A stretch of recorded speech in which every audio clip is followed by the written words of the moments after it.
মায়ের কাছে সন্তানের মূল্য অমূল্য, কিন্তু কিছু কিছু মা আছে যে মাগুলো সন্তানকে ছেড়ে চলে যায়। আজকের ভিডিওটা ওরকমই একটু। তো দেখেন জেফি গরমে ফ্লোরের মধ্যে কিরকম ছড়ায় শুয়েছে। ওকে জেফি বলে ওনা আসতে চায় না, ওকে ম্যাও বলতে হয়। ম্যাও বুঝে, ম্যাওই বুঝে, আর কিছু বুঝে না। ওর যে নাম রাখছি ওইটা আর বুঝে না। হ্যালো ভিউয়ার্স, আসসালামু আলাইকুম। কেমন আছেন সবাই? আশা করি ভালো আছেন। তো আজকে সকালটা অনেক সুন্দর, রোদেলা। তো আমার তুলসী গাছে ফুল এসে গেছে, আর এই লেবু গাছে লেবুগুলা তো জানেনই, একেবারে কচি কচি লেবুগুলা।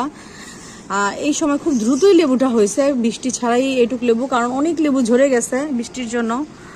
কিছু পোকাও ছিল, তা নিশ্চয়ই আপনাদের গত ব্লগে দেখিয়েছি, জানেন আপনারা। তো আজকে এই টপটার মাটি সেট করছি। তো এইটার মধ্যে অনেক সবজির যা ছিল ওয়েস্ট সব দিয়ে দিয়েছি।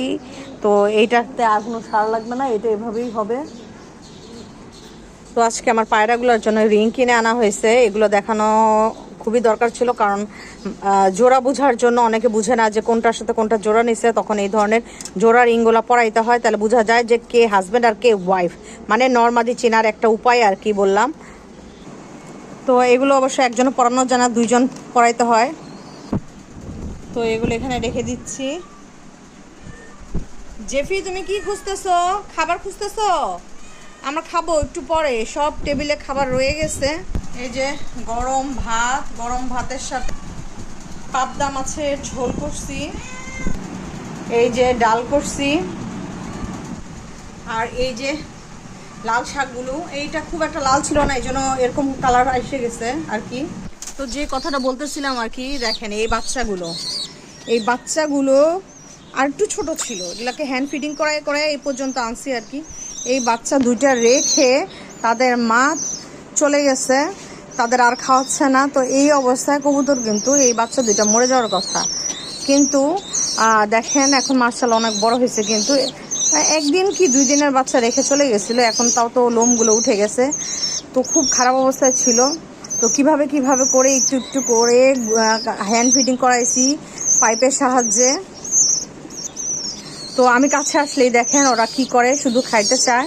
তো এক বাচ্চা আরেক বাচ্চার কাছে খাবার চাচ্ছে, তো খুব মায়া লাগে। কিন্তু যে কাজগুলো মানুষও করে সেগুলো কবুতরও করে, এই আর কি পশু পাখির মতো কাজ করে আর কি মানুষ, সেটাই হচ্ছে খারাপ লাগে অনেক সময়। তো এই পায়রাটা ডিমে বসে আছে, এটা কিন্তু ছেলে পায়রা। দিনে যেহেতু বসে আছে, দিনে যারা বসে থাকে তারা ছেলে, আর বাহিরে যারা থাকে তারা হলো মেয়ে। এই পাশের গাছের অবস্থা দেখে, একটা ডাল হয়েছে, ডালগুলো কেটে দিয়েছিলাম, মনে করছি বৃষ্টির সময় ডালগুলো কেটে দিই, কিন্তু লাভ হয়নি। একটা ডালে একটা ফুল আসছে মাত্র। আর এই যে আমার এই যে মধুমঞ্জুরি গাছটা মরার অবস্থা। আর এইটা তো চিনেনি, দোলন চাপা, এটারও খারাপ অবস্থা, বৃষ্টি না আসলে হবে না। কিন্তু এখানে এই যে পর্তুলিকা গাছগুলো খুব সুন্দর হয়েছে, পর্তুলিকা। বাট এইখানে যে রেন লিলি, রেন ছাড়া তো হবে না। অ্যালোভেরাও ঠিক আছে। কালকে 2টা কবুতর, না সরি 3টা কবুতর জবে করে খাইছি, তো এটাকে ছেড়ে দিছি। এটা একটু বড় হয়ে গেছে দেখে এটাকে আর খাইলাম না। আর ইনি বাইরে দাঁড়ায় আছে, তার জামাই ভিতরে বসে আছে, বাচ্চাও আছে একটা।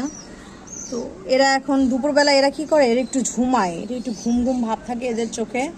তাই তোমরা কি করছো? সবাইকে হ্যালো বলো, হ্যালো বলো। ওই যে সাদা কবুতরটা বসে আছে উপরে, ও কিন্তু ডিমে বসে আছে। ওর ওর বরটা কোথায় কোথায় যে লুকিয়ে আছে কে জানে। তো যাই হোক, ভালো থাকেন, সুস্থ থাকেন। সম্পূর্ণ ব্লগটি দেখার জন্য অসংখ্য ধন্যবাদ আপনাদের সবাইকে।